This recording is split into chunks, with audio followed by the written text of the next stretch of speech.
বন্ধ ঘর থেকে মিলল বিবাহিত এক যুবকের রক্তাক্ত দেহ। স্বামীকে পরিকল্পনা করে নৃশংসভাবে খুন করেছে স্ত্রী, এমনই অভিযোগ তুলে ক্ষোভে ফেটে পড়ল গ্রামের মানুষ। কাতারে কাতারে ভিড় জমে যায় মৃতের বাড়ির সামনে।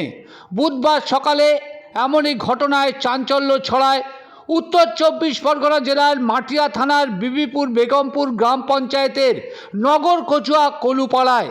মৃত যুবকের নাম মোয়াজ্জেম হোসেন, বয়স 26। পুলিশ এসে দেহ উদ্ধার করে নিয়ে যেতে এলে শোক ছড়িয়ে পড়ে পরিবারের। মোয়াজ্জেমের রক্তাক্ত দেহে পুরুষাঙ্গে একাধিক পাশাপাশি শরীরের একাধিক ক্ষতবিক্ষত চিহ্ন ঘিরে খুনের অভিযোগ তুলেছেন মৃতের পরিবার। অভিযুক্ত স্ত্রীকে আটক করে থানায় নিয়ে যেতে দেখা যায় মাটিয়া থানার পুলিশকে। অভিযুক্তকে প্রশ্ন করা হলে নির্বিকার থাকতে দেখা যায় মৃতের স্ত্রী মনিরা বিবিকে।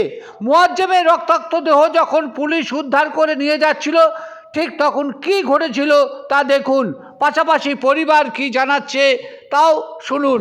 এই মোয়াজ্জেমের সেই দেহ উদ্ধারের পর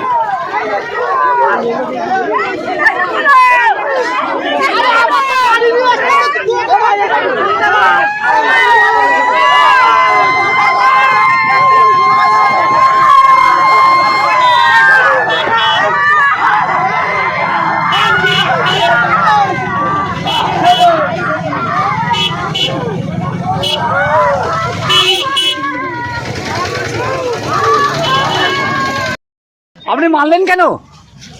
আপনি মারলেন কেন? আপনি মারলেন কেন? কম বল চাপা দেবা। এইবার আমি ডাকছি, আমার ছেলে উত্তর দেয় না, আর ও তখন দরজায় দাঁড়িয়ে রয়েছে। আমি ডাকছি, ওর ডাকছি বলেছি, ও ডাকিনি। এবার আমি ডাকছি, এবারে দেখি মুখ চাপা দেবা।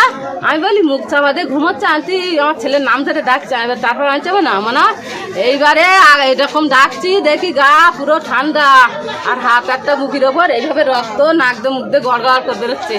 তখন আমি বলি আমার সোনার এইসব সব খুচুনে আর সব লোকজন। তারপরে যে তলায় দেখি বালিশি পিঁপড়ের চাক, তারপর পিঠের তলায় পিঁপড়ের চাক। মেরে রেখে দিয়েছিল ঘরের মধ্যে? হ্যাঁ, মেরে রেখেছে। এই মারটা কে মারতে পারে? নৃশংস মারটা ওই বউই বলে, ও আর মঙ্গলবারে বলেছে আমি তো চলে যাবো, তো মেরে যাবো। ওর মেরে রেখে চলে যাবো। কি চাইছেন? ছেলে তো চলে গেল, কি চাইছেন? ও সাদা চাই, ওরা ওর সঙ্গে দাও, ওর সঙ্গে দিয়ে দাও। ও সব সময় বলে আমি তোর মেরে রেখে যাবো, তোর মেরে রেখে যাবো। ওর মাও তো ওরকম করে একটা ছেলের ওরকম মেরে গেছে। ও তো বলেছে আমার মা মেরেছে, আমিও তোর মেরে দিয়ে চলে যাবো। আমার হাতে